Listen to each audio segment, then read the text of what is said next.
In this video, I'm going to be talking about, in my opinion, one of the most underrated teams in the entire NBA. Now, if you are trying to guess what team I'm talking about, just try to think for a few seconds. I'll give you some time. Just kind of think about what team you would think would be the most underrated, and it's most likely not the team you're thinking of unless you read the title, then it probably is, and that's going to be the Houston Rockets. Now, I know a lot of you probably, when you think of underrated teams or good teams in the NBA, it definitely would not be the Houston Rockets, and for the past few seasons, I couldn't blame you for that, because they've been awful. But this year, going into this year, I think that's going to be different. Now, I don't think they're going to be a contender, and I don't think they're going to be a high-level playoff team, but I could legitimately see them being a play-in level team and maybe even making the playoffs through the play-in tournament and being a very, very competitive team. And I have a few reasons for thinking that I'm going to get into a little bit later in this video. If that does sound interesting to you, please watch it all the way through. And without further ado, without running on too much, just get right into this video. The first reason for me saying why I think they're so underrated is because I think they legitimately have one of the best young cores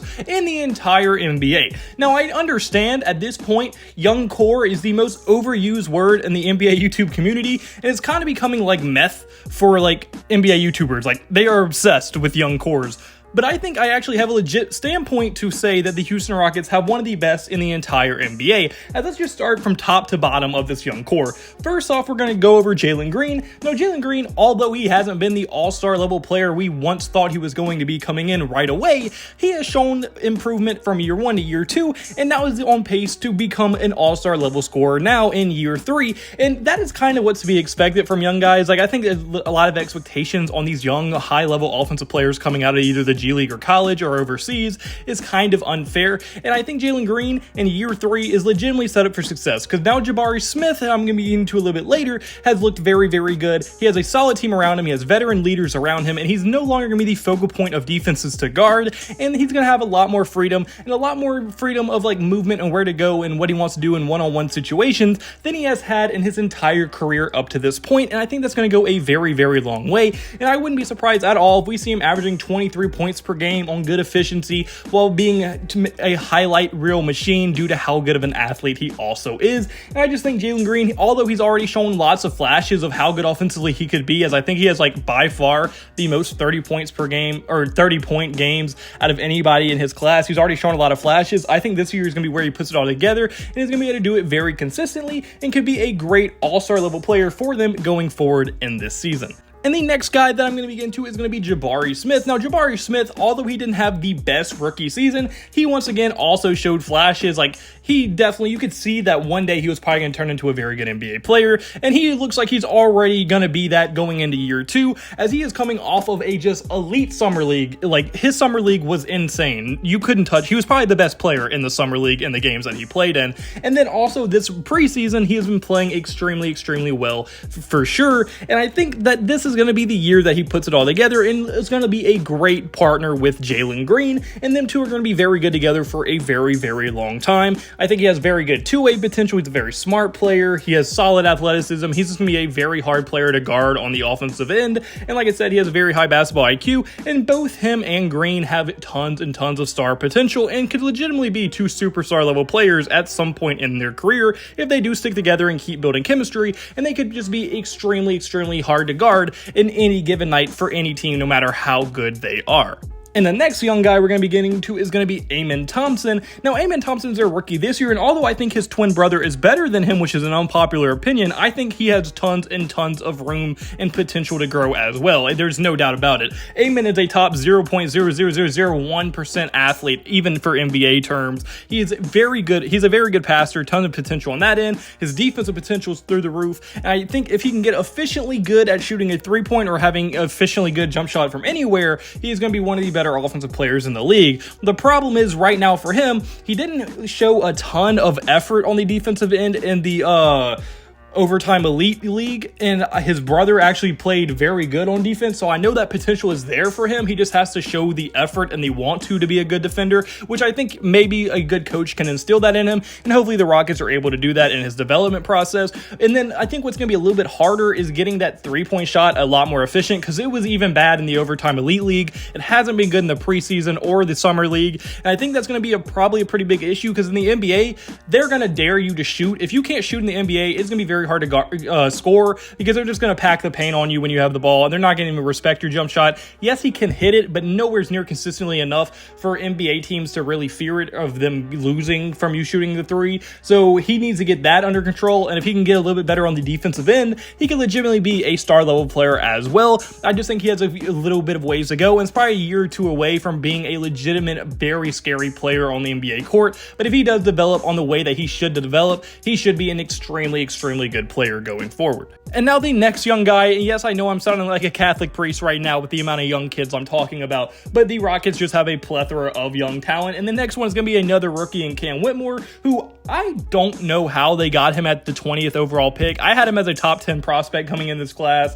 Yes, he didn't have a great year in college, but he was also coming off an injury. And even then, he still showed tons and tons of flashes. And I think Cam Whitmore is already there on the defensive end. He's going to be one of the most versatile defensive players in the league because he's an extremely good athlete. He's very agile for his size and can guard basically any position on the court. He's extremely strong, and with that athleticism comes a very solid ball handling for someone his size, and he can also shoot the ball very solidly.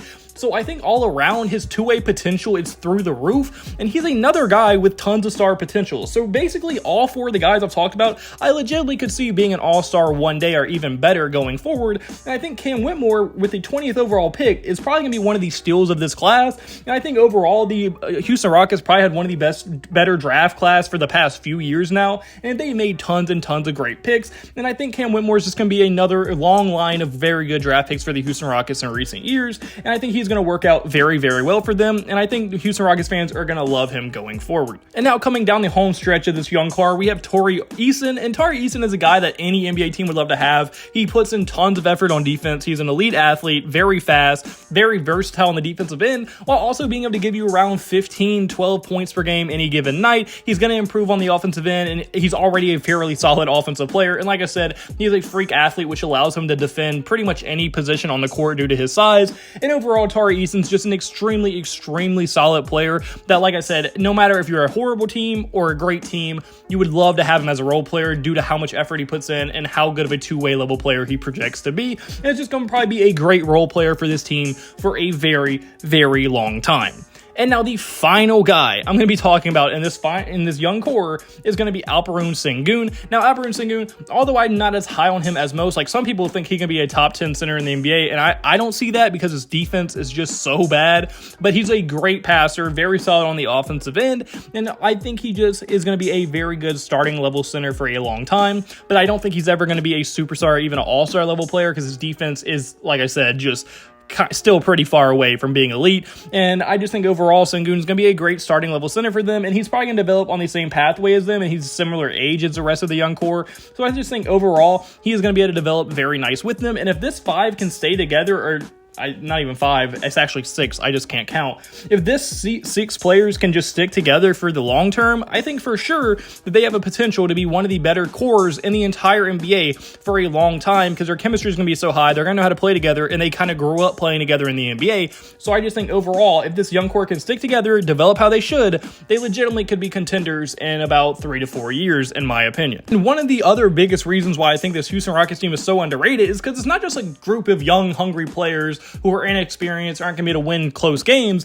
They added some legitimately solid veterans on this roster. Like, gone are the days where their best veteran was Bogdan Marjanovic, however the fuck you say his name, the 7'5" guy, okay? But Fred VanVleet is a guy they just added in this offseason, and Fred VanVleet has been one of the most underrated point guards in the NBA for a very long time with the Toronto Raptors. He never really got the credit he deserves, but he can legitimately give you 20 points per game for an entire season while being an extremely high-level playmaking guy. He's a very solid passer, no one talks about that, and he's not awful on the defensive end either. He's just an all-around really solid player who's going to work extremely hard and play the right way to win, and that is exactly what a young team needs. Like, he's going to be able to lead this team at a very high level. Like, Jalen Green is too young to lead a team, probably. Jabari Smith is too young to lead a team, and same with all the other rookies, obviously. But Fred VanVleet is a guy that was a starter on an NBA Finals winning team. Like, he knows what it takes to win at that highest level, and I think that's going to be huge for this young team to aspire to get better and better and better, and I think he's going to be a great leader going forward as well. And like I said, he's not just a leader from an emotional and mental standpoint, he's also just a damn good player and one of the more underrated point guards, probably a top 10 point guard, top 12 at minimum, and in the entire NBA right now due to his scoring and playmaking ability. I just think overall he deserves a lot more respect than he gets, and I think he's going to earn a lot of respect throughout this entire season, assuming he stays healthy, obviously.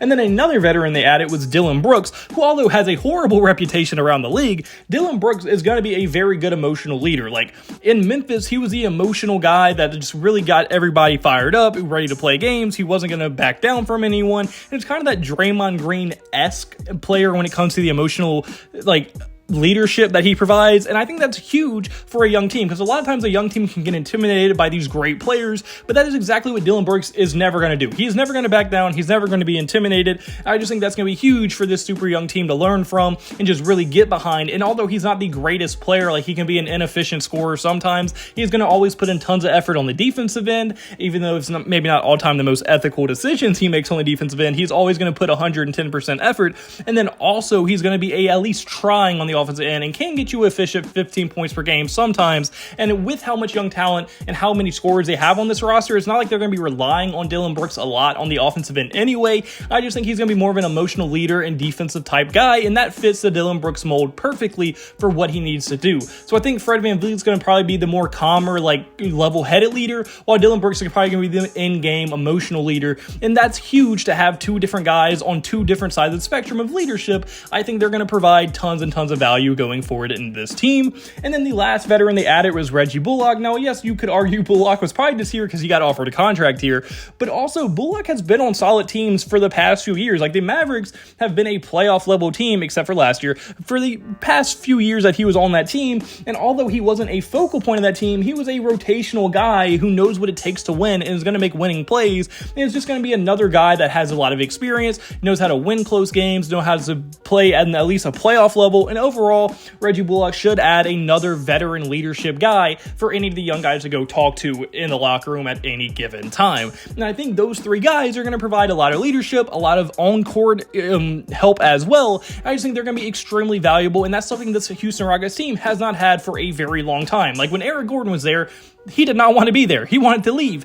So that's terrible leadership from your veteran. But now they got two veterans, really three, that signed with this team, that want to play for them and want to win with the Rockets. And now I think they're going to legitimately have veterans to help these young guys. And that is going to go an extremely, extremely long way when it comes to the play-in and winning play-in games and winning big games in the biggest moments. And I think it's going to help a lot. And this young talent should help them get through the season with health and energy. And I just think overall they have a great mix of vets and young guys. They have one of the better young cores, and their future is extremely, extremely bright. And I just think they're one of the more underrated young cores and overall teams in the entire NBA, and they deserve a lot more credit for overall what they were able to do as a front office and as a organization as a whole. But unfortunately, guys, that's my first video. So comment below. Do you agree with me? Do you think the Houston Rockets are underrated? Do you think they deserve more credit? I want your thoughts in the comment section below. You know, like and point, hit the like button and subscribe button in the episode. Word to me, and hope you have a blessed day, because I had a blessed day, so you need to have a blessed day. All glory to God. See you next video. Goodbye. Boo. Blah.